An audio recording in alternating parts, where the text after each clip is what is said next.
प्रतिष्ठिता मनो मे वाचे प्रतिष्ठितम् आविराविर्मयेधि वेदस्य मआणीस्थ श्रुतं मे मा प्रहासीः अनेनाधीतेनाहोरात्रान् सन्दधामि ऋतं वदिष्यामि सत्यं वदिष्यामि तन्मामवतु तद्वक्तारमवतु अवतु माम् अवतु वक्तारमवतु वक्तारम् ॐ शान्ति शान्ति शान्तिः ॐ May my speech be firmly established in my mind. May the mind too be firmly established in my speech. O self-effulgent Lord, be revealed in my consciousness. May the truths of the scriptures come to me. May not what I learn from them ever forsake me. Let me live my life day and night according to their teachings. I shall speak what is appropriate. I shall speak the truth. May that protect me.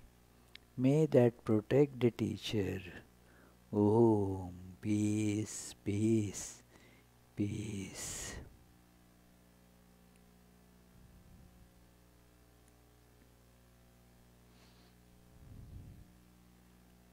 Let us feel our essential, intrinsic divinity in our heart as a steadily burning candle flame.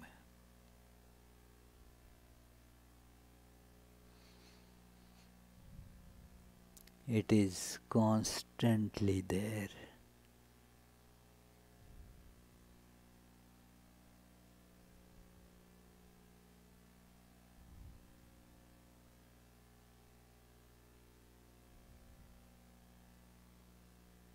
Let us feel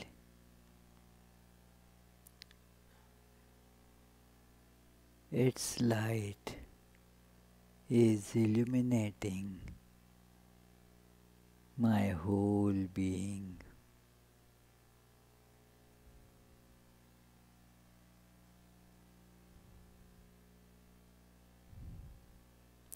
All the ignorance has vanished.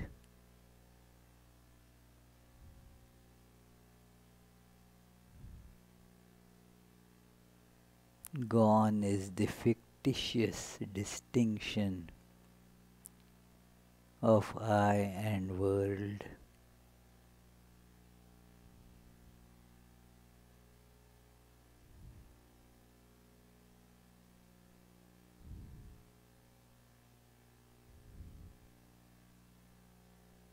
I am able to see the whole existence as one ever blissful, ever free.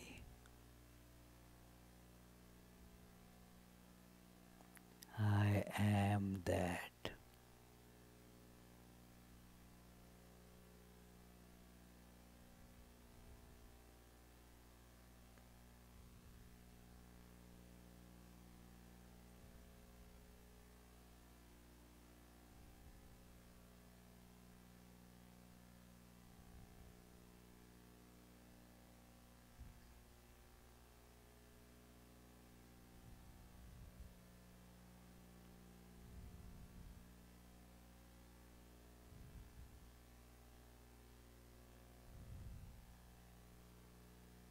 Let us feel that very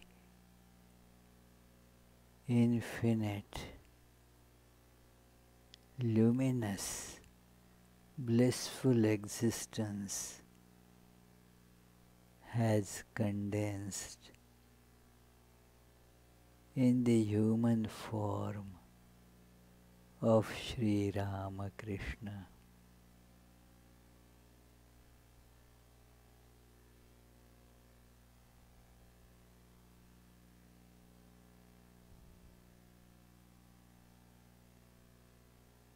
Om.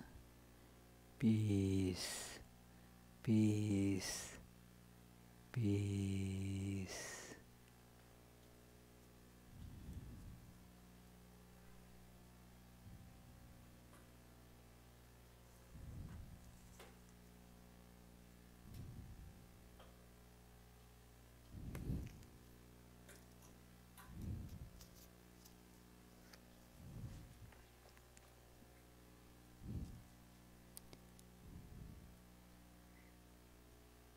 So, dear friends, let us begin the discussion on this very special biography of Sri Ramakrishna, which brings out very beautifully the human as well as divine aspects of Sri Ramakrishna.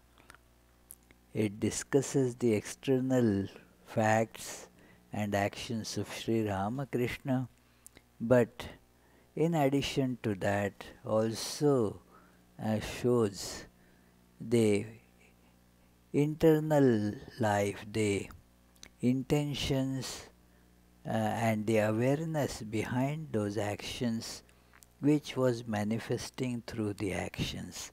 Both of these together make the biography, and as author Swami Saradananda mentions, that not only of Sri Ramakrishna, for every human being, the external actions are after all manifestations of the inner intentions, inner feelings, and so forth.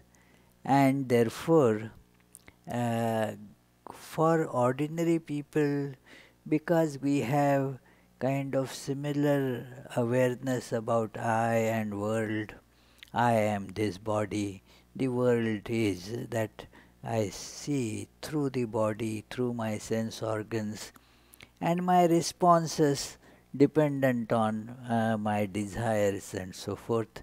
So that is how we can deduce from the external actions the internal awareness of an ordinary person.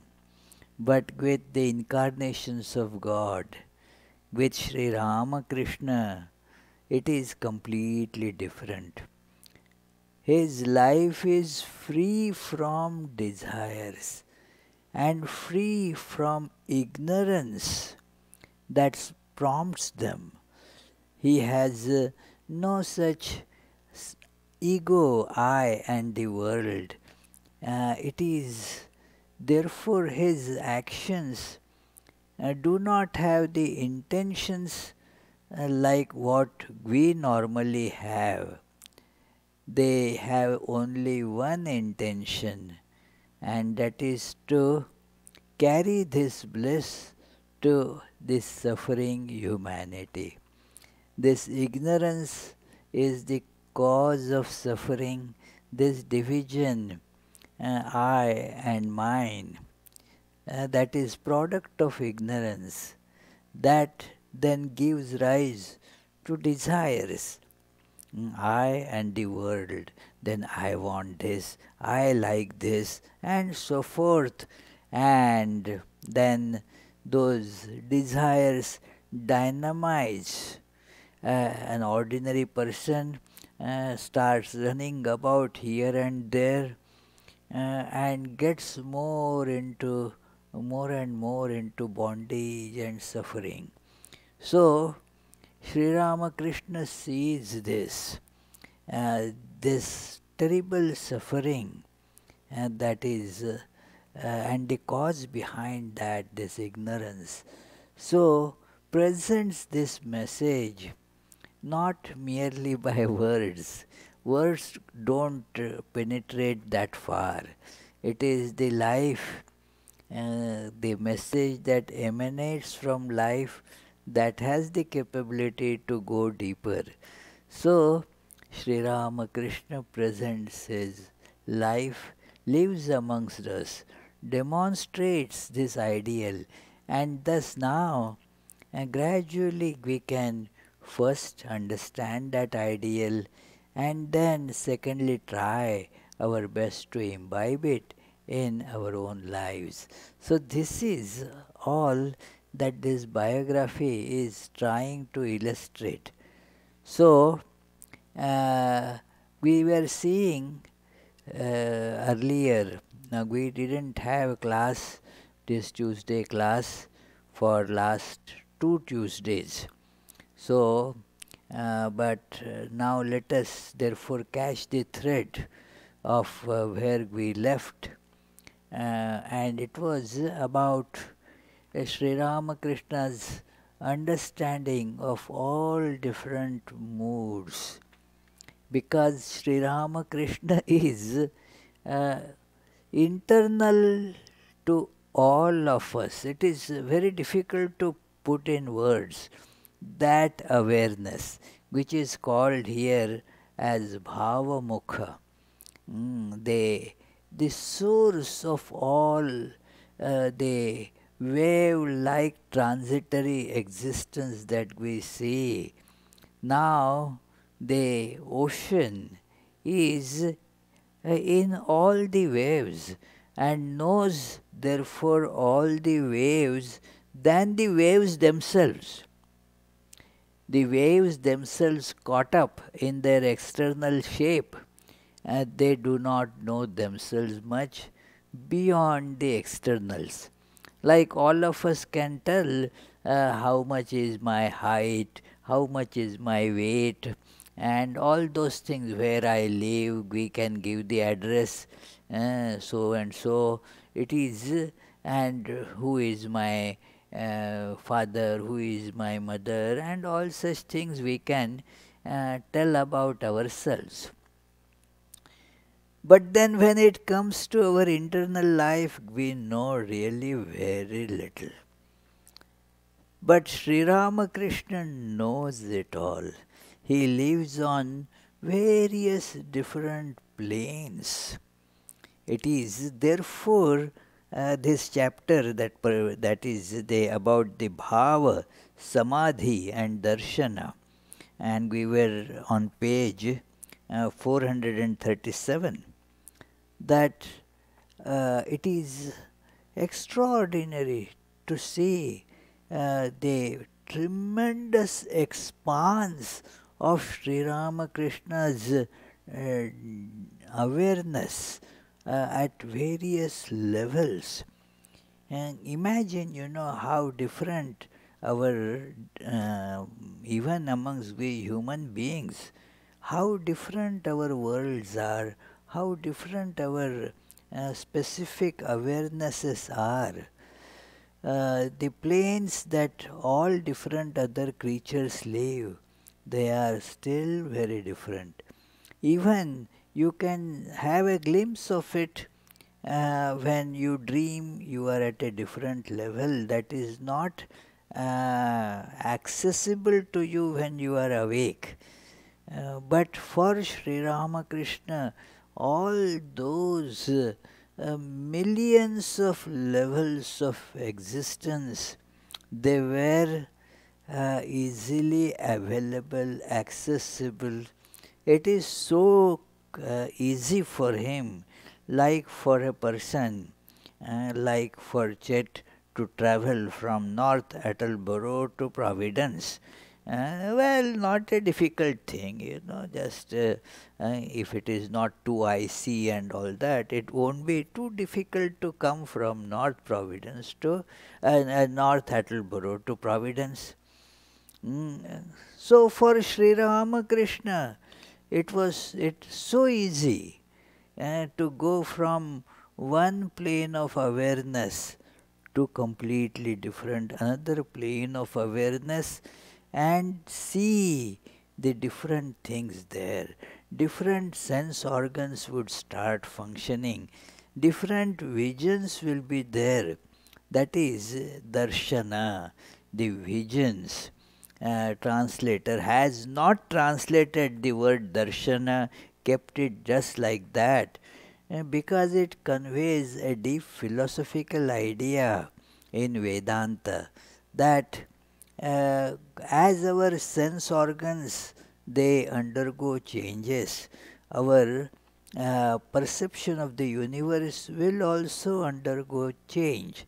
I was talking to a neurologist the other day, and while I was coming back from my trip to Providence, he happened to be sitting by my side, so we got into a little chat, and he said that, look, if we suppose have another sense that we don't have now, that attach, for example, the senses, say, of a bat, that ultrasound sense, how different our world become. Completely different world will be that we will believe. How tremendously it will be changed. Many laws of physics that we perceive now as and think that they are right, they will have to be modified, because that will be a different, what I am saying, ultrasound perceptions and all, that may not change the laws of physics because we understand them as ultrasound. But imagine the brain of a bat and how it will be perceiving the different aspects of the world, including things like gravitation. It will be a very different world. So, we can see that Sri Ramakrishna could go to all these different worlds as if it is so simple or simpler than travelling from North Attleboro to Providence. It is, okay, I'll just go there. In fact, he used to go much faster than the time you take to come from Attleboro to Providence. Just quick. It is. So, that is how he had access to all different mindsets and how they look at the world, all the various desires which are bubbling up in them, both their actual desire content as well as its manifestation outside. So he could see all of that. Imagine, you can think of such a person. That is Sri Ramakrishna. Let us try to feel that deeply, and then we can see how he can guide everybody. Swami Saradananda has been giving many, many examples. This book is unique in that sense also, that it is replete with authentic examples. This biography does not have that kind of melodrama and a lot of that emotionalism that accompanies many such books, because that is a good selling point. People like a nice combination of laughter and tears. So that keeps them glued. But that is not the real life, you see. So it is Sri Ramakrishna here has been presented as a real person of flesh and blood, and also the divine all-pervading reality, that awareness intact there. Imagine these two things put in together. So, therefore, the point that we were discussing earlier is about God with form, God without form. God has no problem about it. It is we who have the problem, whether God is with form or without form. And that discussion, that thought goes on in us. God is with form or God is without form. Many of us, even though understand that yes, God can be of form and God can be without form, but the God without form is higher than the God with form. Something that is connected deeply with our ignorance, that makes us foolishly think that we are intellectuals, and then make the idea that that God with form is for all those lower categories. You see that they cannot, poor people, they don't have the concept of abstraction, all pervading divine without form. But for elevated people, illumined people like me, I don't have to think like that. I believe God without form. Sri Ramakrishna sees the hollowness in these things, that it is what is there seeing form is not lower than trying to see God in a formless way. In fact, it is a deception that is cast by the great power of Maya.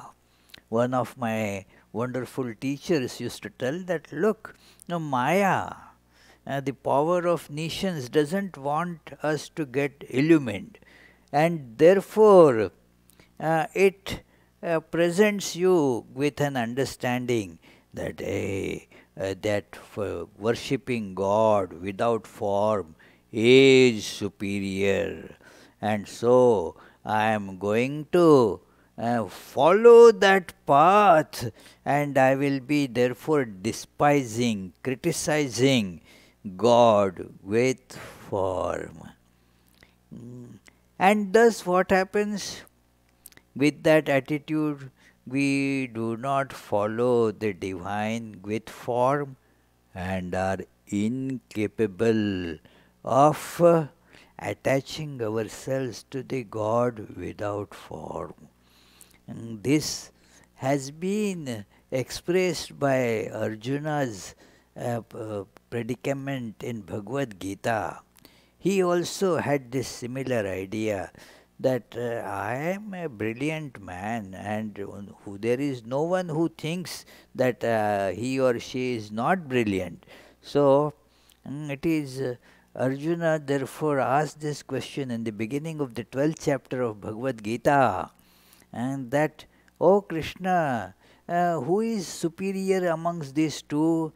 Those who worship you with attributes, and the one who worships you without attributes.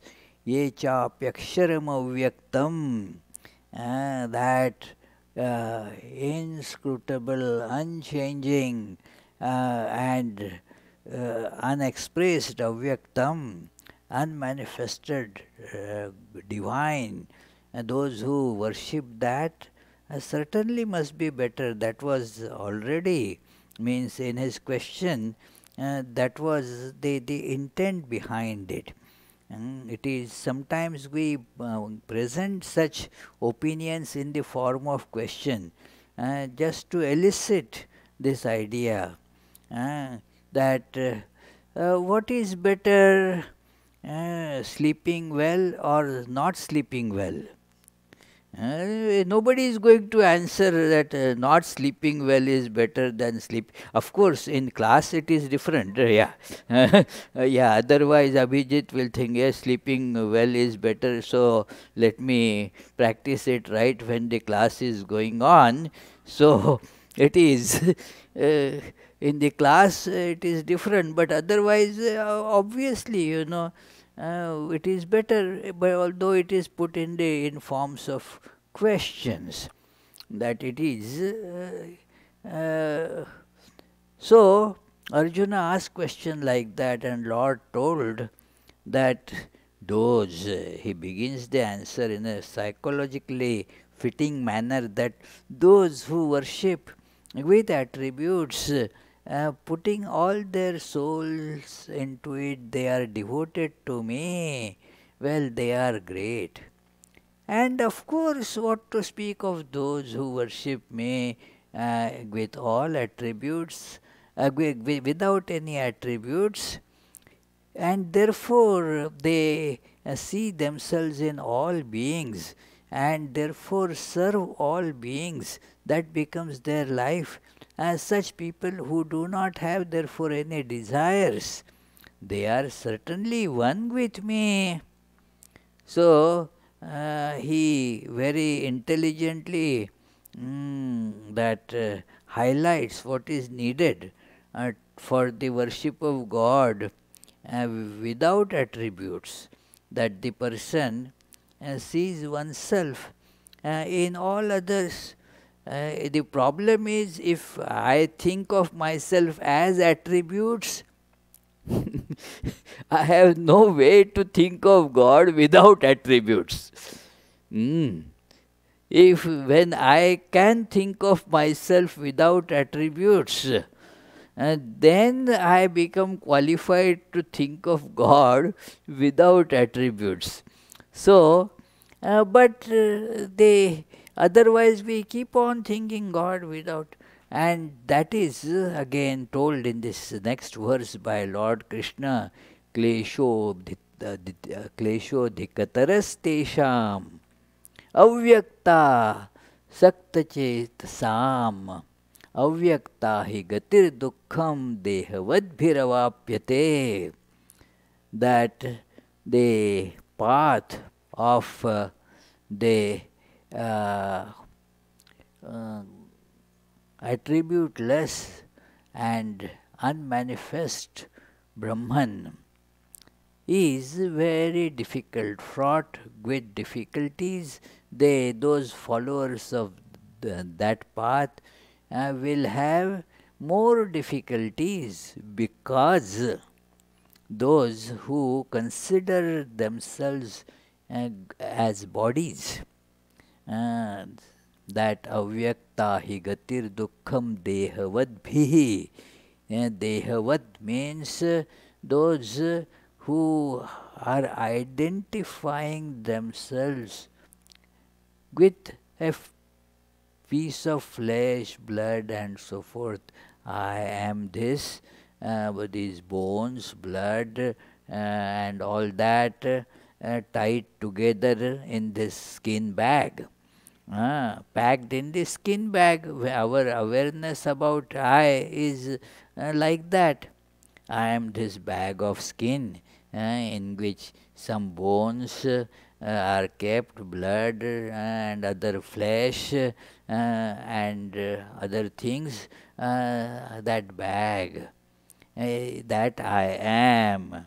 So this being our level of awareness, it is far beyond us to think of God without attributes. But one can take that up as path.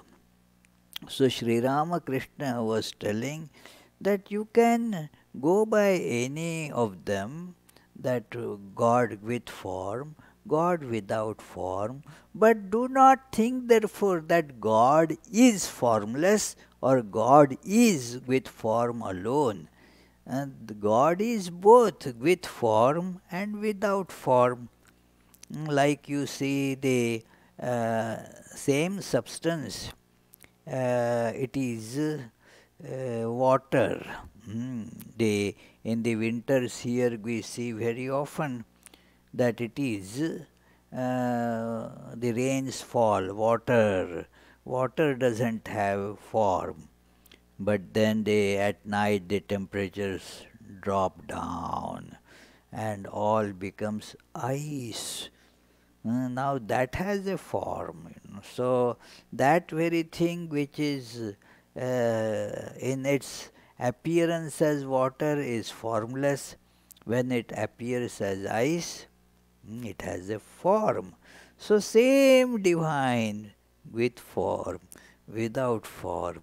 So Sri Ramakrishna tells that here the author says, the master looked equally upon the devotees of God with form and those who followed the immature doctrine of the formless God. Immature, we have discussed this. Immature means, firstly, they whatever idea of God that they call formless is not really formless. Like Swami Vivekananda says that you think of a big infinite expanse of sky and think that that is formless. That is not formless. And God is not that particular sky form, you see. It is form. So, second aspect of this immaturity is that God therefore cannot be taking the form or shape like a human being or other things. So, despising that becomes their religious practice. And so it is immature, this worship of God without form. So, he also told them what kind of meditation would be helpful. He said, look, during my sadhana I used to look upon God as if He had completely covered the universe like the water of the ocean, and like a fish I was diving, floating and swimming in that ocean of Chetanananda. This is the meditation.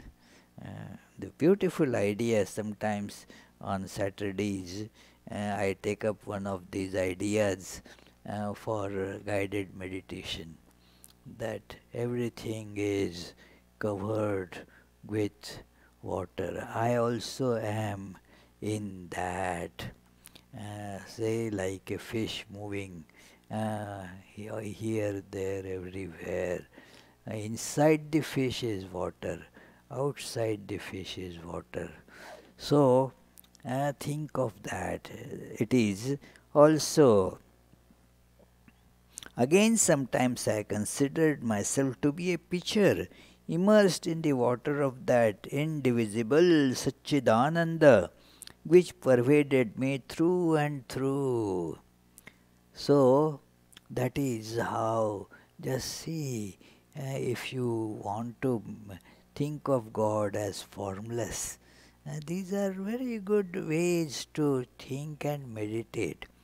It is not for argument's sake that these ideas are, but for using them as pathways to realize, to experience the divine in our own awareness. Then all doubts are put to rest. So, it is, he also said, look, before you begin meditating, think of this, pointing to himself for a while. Do you know why I say this? Because you have faith in this place. That is about himself he is showing. That if you think of the place, that will remind you of God. It is like when one sees a herd of cows, one remembers a cowherd. Seeing a son, the father. Seeing a lawyer, the court. Do you understand? Look, your mind is scattered among various places. If you think of this, pointing to himself, it will be gathered in one spot.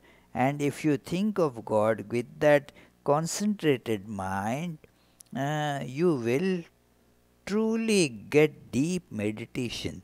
That is why I am telling you all this. Mm. It is therefore very important for those who were coming there to feel God, or whatever their goal, ideal is, that in the form of Sri Ramakrishna, because they could then remember God. Sri Ramakrishna had nothing but just God congealed, the divinity congealed. That is it, you know. It is like you have a donut. So all that sugar and flour and butter, whatnot, is all congealed in some form. So similarly, Sri Ramakrishna is a congealment. It is a consolidation in this form of divinity. So when you think of that, then the mind can go easily uh, to the divine. This is a very important thing that he is telling here. It is because the question is of practicality, to use the connections, the associations. Our psychology works with association, as he gives examples that you see somebody and then something associated gets remembered. It is when you pass in front of a barber's shop, you think, okay, I need a haircut. So it is, you see a lawyer, then you remember of the pending court case. It is like that. You see the doctor and then you remember that you needed some medication. It happens. So it is something like that, that it is our in our mobile dispensary that happens, that so many people came to take medication. It was almost free. So okay, people started coming whether they have any real problem or not. When you see the dispensary there, oh, I might be having something like this. Let me, the doctor is there, let me get checked up and get some medication and so forth. So therefore the one old man told us there in a village that, oh, you are doing good work and so forth. But let me tell you, before that medical van started coming to our village, there were not so many diseases either. That's true. You don't feel that when you see the doctor, oh, okay, let me. So it is like that. That association, law of association, it works. Even here also, that when I see a particular person who does some work here, when I see that person, I remember of that work. Hey, did you not do this? What happened this year? You forgot about it. Oh, yes, Swami. So it is like that. That works because I see that man. Otherwise, I had forgotten about it. But then, when I see that man, the association is there, that it is that man will be able to do it. So, think of Sri Ramakrishna, and that will connect you to your highest ideal, the God. So he is telling all this. Master continued. Whatever form of God or spiritual mood you like, hold on to that firmly. Only then you will get steadfast devotion. God can be reached through devotion. Can anyone attain Him without that? One needs Bhaava, the spiritual mood. One should adopt a particular attitude and call on Him. As a man's meditation, so is his feeling of love. As is a man's feeling of love, so is his pain, so is his gain, and faith is the root of all. This is actually a quote from a famous Bengali song. So, one should uh, cultivate a spiritual attitude and faith and hold on to Him firmly. Only then can one succeed. Do you know what Bhava means? It is to establish a relationship with God and then to remember it all the time. For example, I am a servant of God. I am a child of God. I am a part of God. This is the ripe ego, the ego of knowledge. Our ego that is connected to the world, to the things in the world, and that needs to be changed by connecting to God, removing from this that unripe ego is like I am child of this man and this woman, I am having this job, I earn so much every year, and all such things, that connect us to world, connect us to ignorance. And because those things are not true. They are not true. And they are transitory connections. They are not connections with you at all. So instead, now connect to God. And that will bring about the transformation. That will change the direction of love. And for example, a person connected to you, it is you should love everyone and all, that is doesn't work. It is there are very few, rare, who can love everyone. Even to love a person is not easy. It is so. With that person, if you have some kind of connection, a relation, that person is my son. So the love flows, concerns flow, and so forth, and all that. That person is my so and so. Immediately, the feelings start flowing through that relationship.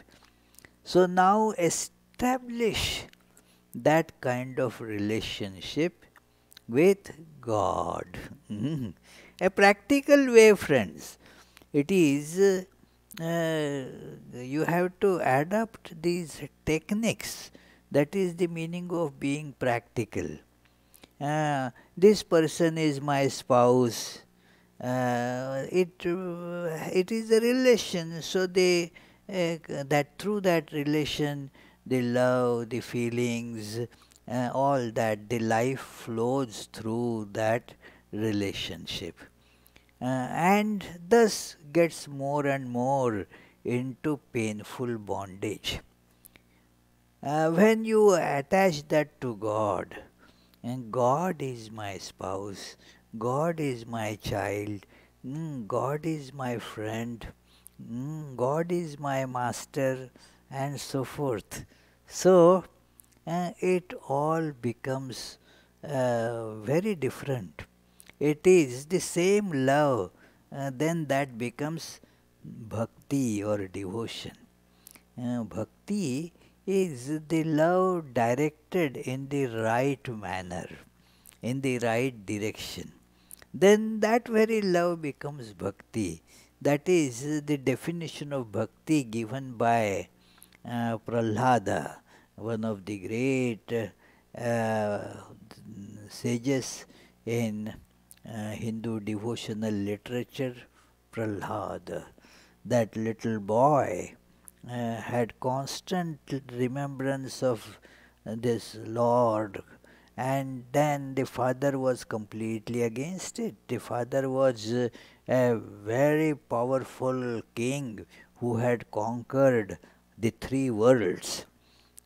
And so he was saying, no other God, I am God, the whole universe is going on with my order. I am eternal, because he had received a boon that nobody can kill him either during the day or during the night. Nobody can kill him on the land or in the skies. Nobody can kill him with any weapon, and no human being or animal can kill him. So naturally what he translated it is that, so I am immortal, nobody can kill me. So he was living therefore with terrible ego, and so he prevented that little child from repeating the name of God. But the child didn't stop. Ultimately, as it happened, the God assumed a human form through a pillar. It's a very nice story that this boy, when he tried to kill him, he could not be killed. So frustrated, he asked the boy, okay, let me kill that your God. Where is that God? Where is that Narayana that you talk about? Where is he? Show me. And then Prahlada was seeing God everywhere. So he said, God, well, where? It is everywhere. In this pillar also. And that hall in which they were talking, the room had a pillar. In this pillar also. Well, everywhere means so, in the pillar also. And this king gave a mighty kick to that pillar. The pillar broke, and a divine form came out. It's that body, the head was that of lion, head and half body. The other was like human beings. And then he took this king onto his lap.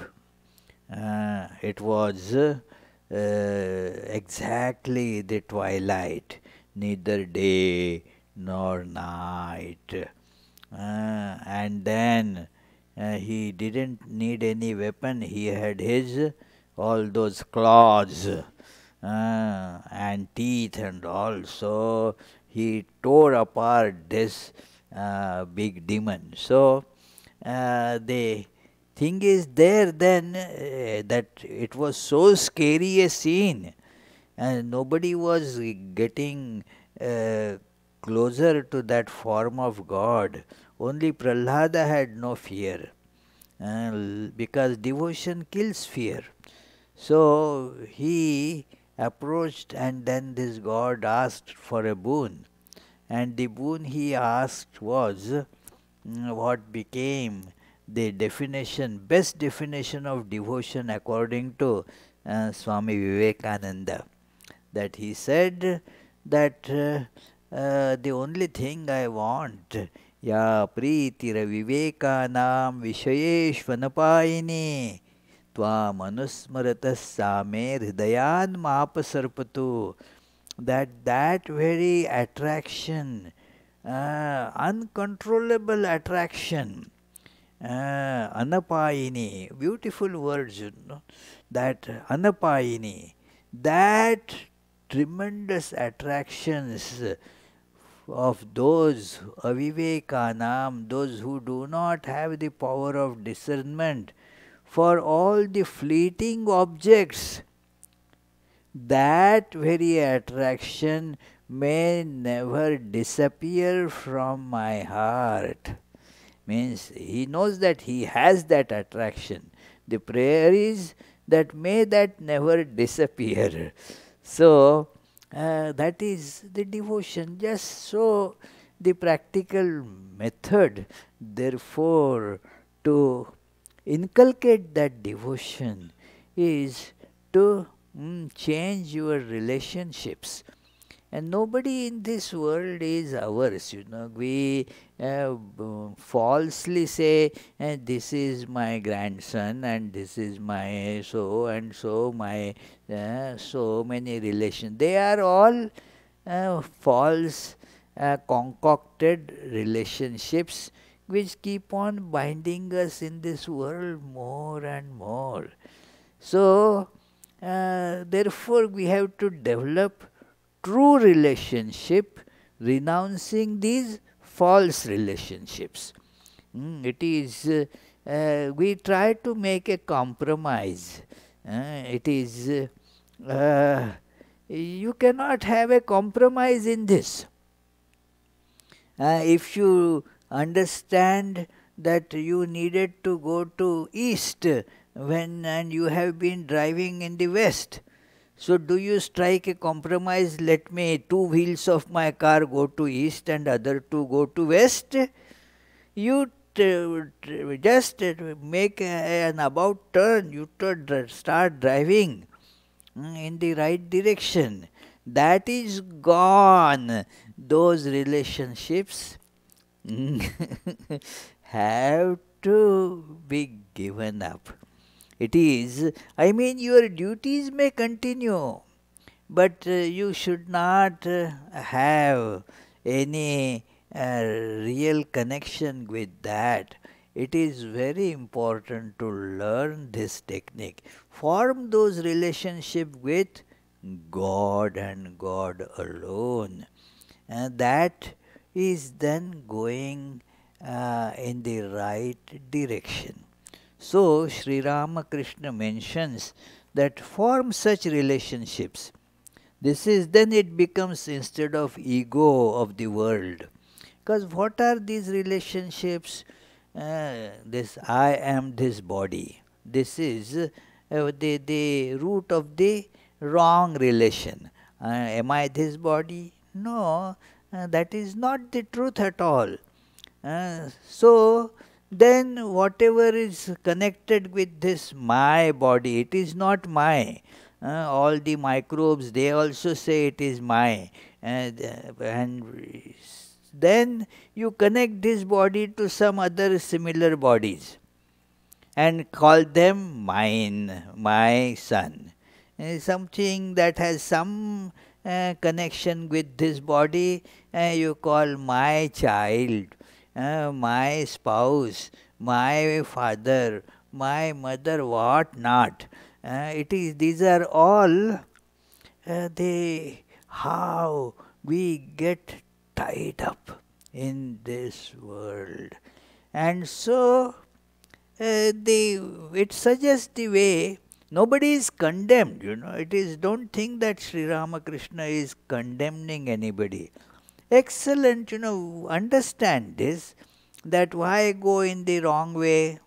When you see that that is the cause of bondage, that is the cause of suffering, does anybody want to get more suffering? You want to get more suffering? Then that way is fine, you can get really a lot of it. But we don't want suffering, and we don't want bondage. We want to be happy. Okay, then you have been driving in the completely wrong direction. You have to make a U-turn. get on the right road. That is how Sri Ramakrishna is telling that it is for our own good, Uh, it is so understand it and try to implement it, make a change. If we are not serious about making this change, then just for making us something that soothes us, that is kind of a compromise. No, I meditate morning and evening and do the mantra. That doesn't, if it doesn't change the direction of life, it is all meaningless. As that Saint Kabir says, that your rosary or whatever, yeah, keeps on moving in the hand. Those beads move. Your tongue may be moving in the mouth, and your mind is moving in all directions.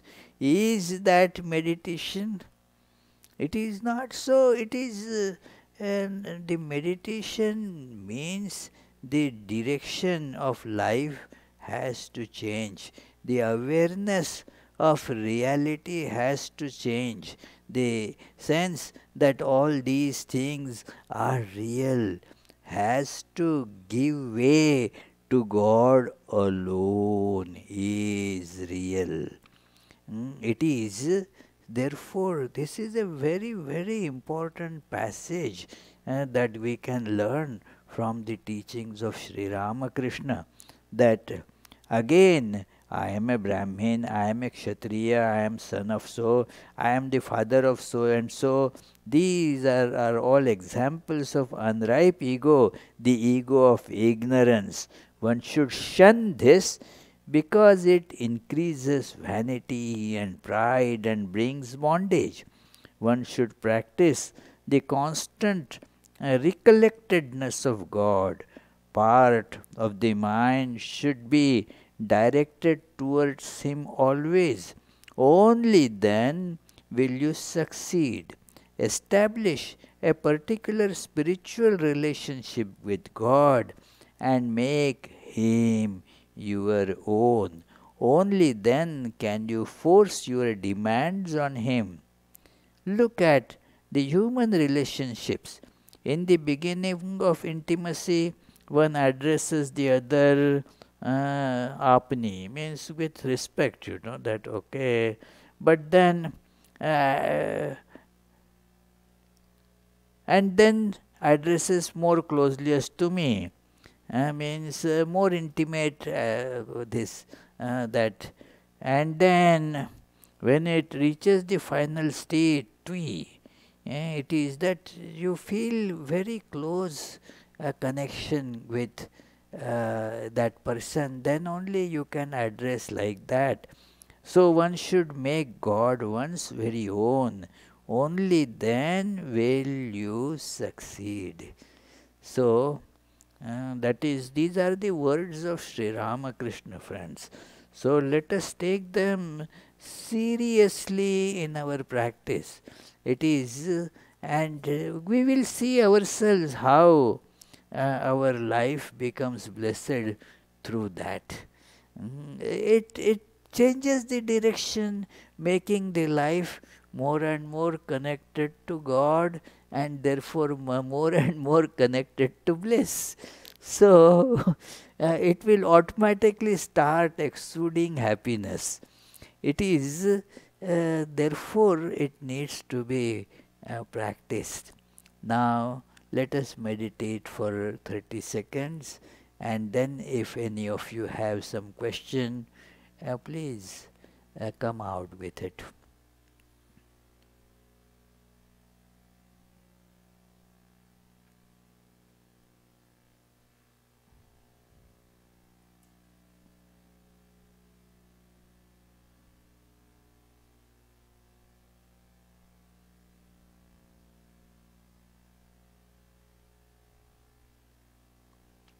Yes, please. Yes, Anna.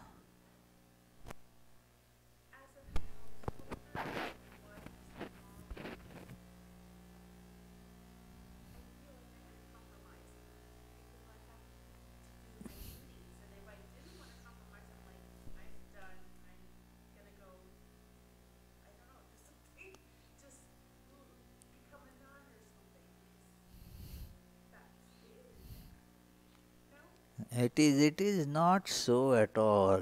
It is not just with householder. If you look at it with the monks also, that this Swami, oh well, I have to give a class, let me read, and then this I have to file my IRS returns. Yeah, so yeah, I have to do that. Yeah, then this for this organization we have to put in the city hall the tax that property tax assessment form.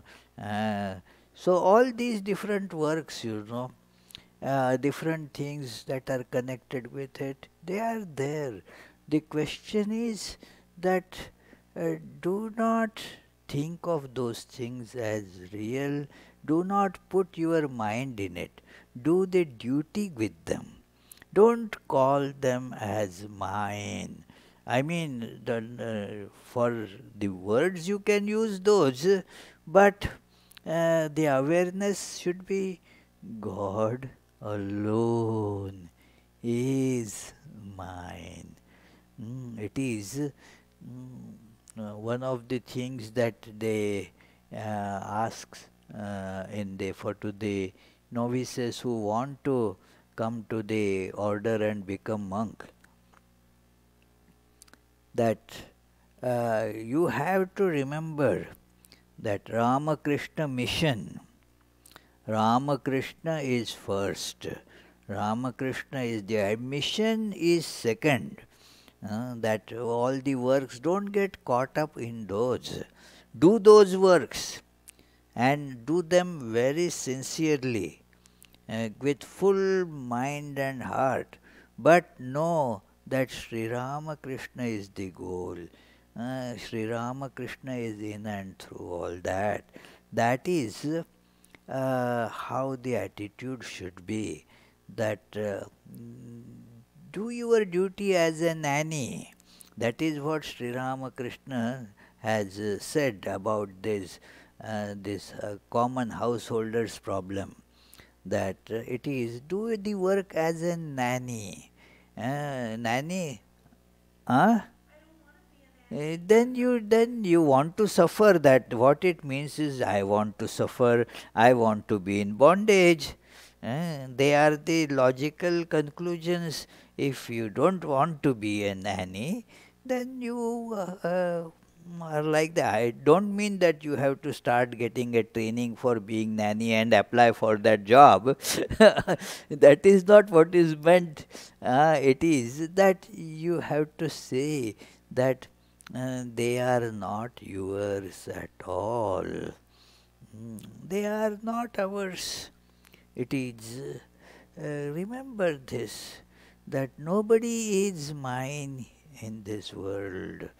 You call mine, and then that mine means it is my bondage. That's it. Do you want bondage? Sure. Well, that is a bondage that may take you in the reverse direction, in the right direction. But that which are our worldly relations, when you tie it with them, mine, then it becomes a source of bondage. And if you do not want more bondage, then of course you have to take the proper steps for that.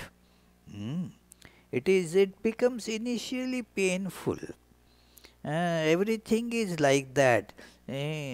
I used to, if you get some wound, and I used to get it very often in my childhood, running about, falling, this, that, and then I would hide it. That okay, because they if the mother sees, then she is going to apply the ointment, clean it, and that was painful. Moreover, she will put restrictions. No, no, no. Now don't go running about for some time like this. Give me a few slaps also. So it is. So therefore, cover it up. but then it will get exposed one day.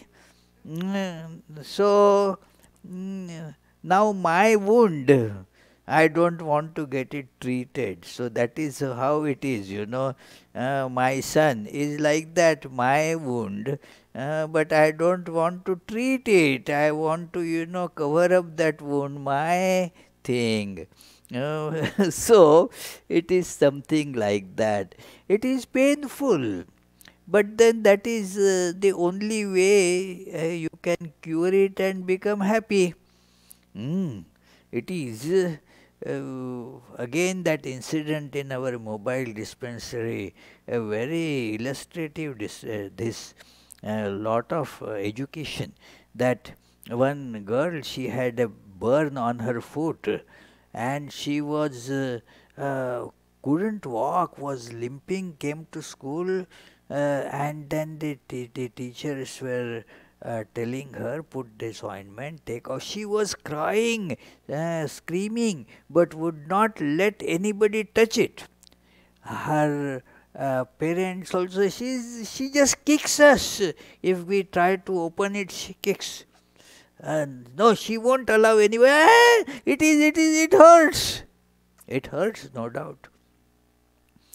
So our doctor prescribed some ointment, days that, and cleaning it, nurse that, to do some dressing, and they helper, that compounder, we used to call that compounder, who was a pharmacist and all that. So he tried to, but the girl would not relent. Just about 7, 8, she threw things at him, and yeah, so, and then what to do? The doctor was watching all this. He was dealing with other, and when he finished, he came there, and then, hey, what is happening? Eh? And gave, before that girl could see, gave her padak, 2 slaps, you see. And she became dazed. That was an anesthetic, you see. So, and in that half a minute, that compounder opened the wound, and with that cleaned everything, pulled off that rotting skin and all that, and then that applied the ointment, gave, and then that very girl started smiling, Yeah. Now, if she had not been treated, and initially it is going to be pain, but one has to endure that. And do you see, Ritu? Yeah. So then there is a way to happiness. Otherwise, the wound will go on separating more and more, becoming more and more septic and so forth, say rotting everything. So it is that is how the worldly life is. So therefore, it is very important that we should be able to take up the challenge. That is where the glory of humanity lies. That yes, I can think of it, I can dream big, somewhere over the rainbow. Yeah, that is there, not in this world, under the rainbow. Means full of all these appearances and varieties. That is under the rainbow. So, it is over the rainbow. You have to take up the challenge to go there. Thank you. Yeah, Yes. I've been involved with the Vedanta Society for over 14 years now, and the ideas are very inspiring. I love your classes, but I don't feel any devotion or faith in myself. Well, even if you say it like that, you still feel little bit, little bit, little bit. Otherwise, you wouldn't have come. Yeah. It is. It enters imperceptibly. Of course, one may have still needs to go a long way. It is true. You and me are in that sense very same, Charlie. I also don't feel much devotion. What can be done? It is, yeah, but still keep on doing it. So it is, maybe one day I will also feel the real devotion. It is like that. So let us conclude with the closing prayers.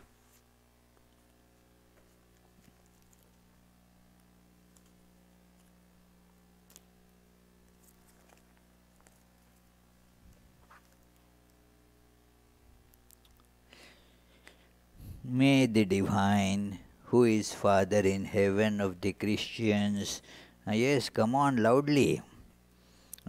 May the Divine, who is Father in heaven of the Christians, Holy One of the Jewish faith, Allah of the Muslims, Buddha of the Buddhists, Tao of the Taoists, Great Spirit of the Native Americans, Ahur Mazda of the Zoroastrians, and Brahman of the Hindus, lead us from the unreal to the real, from darkness to light, from death to immortality.